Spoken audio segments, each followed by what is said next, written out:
Royal ব্যাস এটা আমাদের প্রাণের ব্যাস, প্রাণের কারণ আজকে আমার গত 5 বছরে, শুধু 5 বছর না, আমার নির্বাচন আগে থেকে রয়্যাল বাজার সবসময় আমার পাশে ছিল, আমাদের সাপোর্ট দিয়েছে, সহযোগিতা চলছে।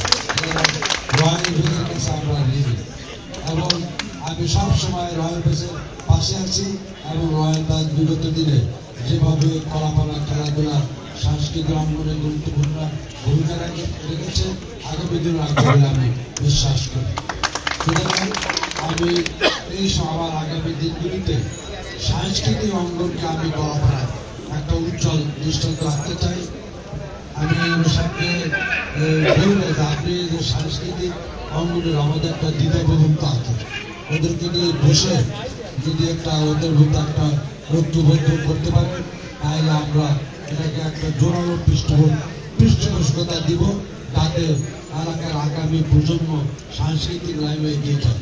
আমরা জানি গান, আজকে খেলাধুলা, বিভিন্ন এই যে ব্যাডমিন্টন বলেন, এগুলোর ক্ষেত্রেও মানুষ কিন্তু তার জীবনে প্রতিষ্ঠা লাভ করতে পারে, ব্যক্তিগত জীবনে, সামাজিক জীবনে তারা প্রতিষ্ঠিত হতে পারে। সুতরাং এটাও একটি মানুষের জীবনে বিনিয়োগের একটি স্থান।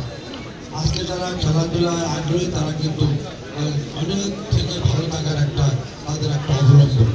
বিশেষ করে আজকে যুব সমাজকে আজকে আমরা ধরে রাখতে হবে, কারণ আমরা যদি তাদেরকে বিনোদন দিতে না পারি, সাংস্কৃতিক অঙ্গনের বিভিন্ন অনুষ্ঠানকে আবদ্ধ করতে না পারি, খেলাধুলা সংস্কৃতির মধ্যে তাদেরকে যদি আত্মনিয়োগ করতে না পারি, তাইলে যদি তারা বিপদে যায়, এই দায় কিন্তু আমরা এড়াতে পারি না।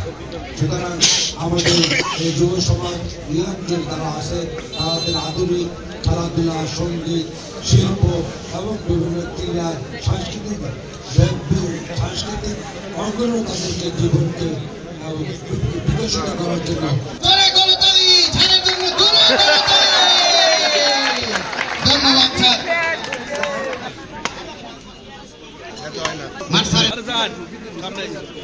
বল দিবেন না, কারণ এখানে কিন্তু 2 পরিচালক আছে, তারা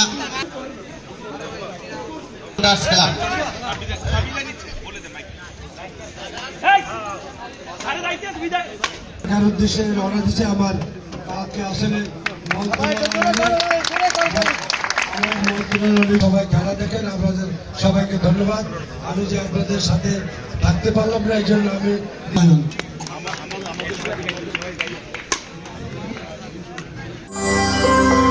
সত্য, বস্তুনিষ্ঠ ও নিরপেক্ষ দৈনিক জনবাণী।